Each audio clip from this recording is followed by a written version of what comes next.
This is a story from nearly 1,500 years ago. There was a time when the mighty Roman Empire began to crumble. From the north, fierce warrior tribes, like the barbarians and the Huns, started invading. Cities were destroyed, people fled for their lives. But where could they go? On one side was the Adriatic Sea, on the other the Tyrrhenian. There seemed to be no safe land in sight. And that's when the people made a strange and desperate decision.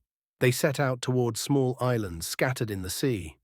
These weren't solid lands, they were muddy, swampy, and soft. Standing there felt like sinking. But there was no turning back. At first, it felt impossible to live there. The land was so soft it swallowed your feet. Some tried to go back, but going back meant certain death.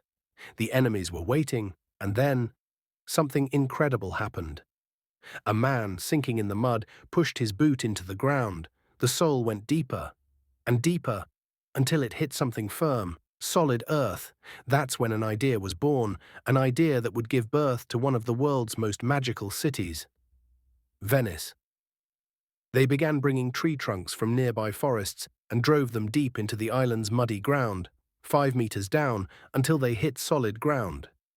On top of these trunks, wooden planks were laid, and then limestone blocks, creating a strong floating foundation.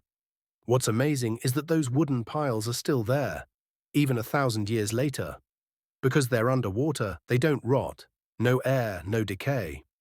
And with that, the first foundation of Venice was laid. Houses began to rise, first made of wood, but after several fires, people shifted to bricks. No building was taller than 3 floors to keep the weight low. A special mortar was used, strong yet flexible. The floors and inner walls were wooden, reinforced with iron rods. Soon entire islands were covered in homes.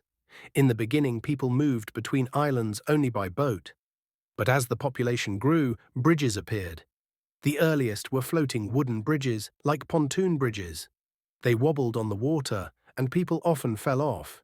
But with time, stronger bridges were built, like the iconic Rialto Bridge, built with 12,000 wooden piles and topped with 10,000 tons of stone. It still stands tall and strong. Venice has no roads, only canals. Boats are the only way to travel.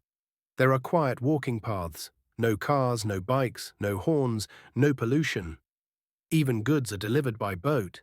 This uniqueness made Venice Europe's richest and most powerful city. Why? Because of its location.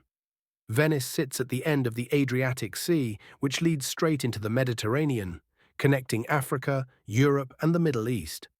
When sea trade ruled the world, Venice naturally became a global hub. As the city grew, so did its population. And with that came a new problem. Drinking water. Water everywhere, but all of it salty. No rivers, no springs. At first, fresh water was brought by boats from the mainland. But once the population reached 170,000, it just wasn't enough. Once again, Venetian engineers found a brilliant solution. They built special filter wells on the islands. Sand and stone were layered around them. Rooftops were designed to channel rainwater into these wells, where it filtered naturally and stored clean, drinkable water. Over 600 of these filter wells were built.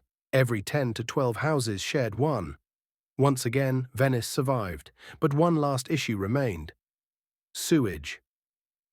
How do you build pipelines when there's no ground? At first, people simply threw waste into the canals or onto the walkways. Naturally, it stank. Then came another clever fix. Houses were connected to small drains that emptied into canals high above the waterline. Liquid waste flowed out immediately. Solid waste remained in the drains. And when the high tide came in, seawater rushed through and washed everything away.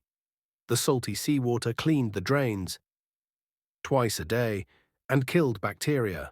That same system still works in Venice, even today. A 1,000-year-old engineering wonder, still alive. Yes, it's true, Venice sinks 1 or 2 millimeters every year. But to this day, it remains the only city in the world with no cars, no bikes, only boats.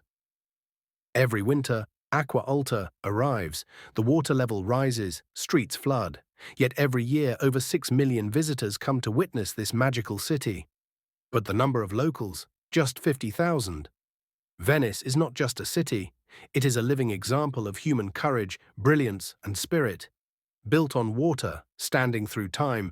See you in our next travel story. If you enjoyed this video, don't forget to like and share.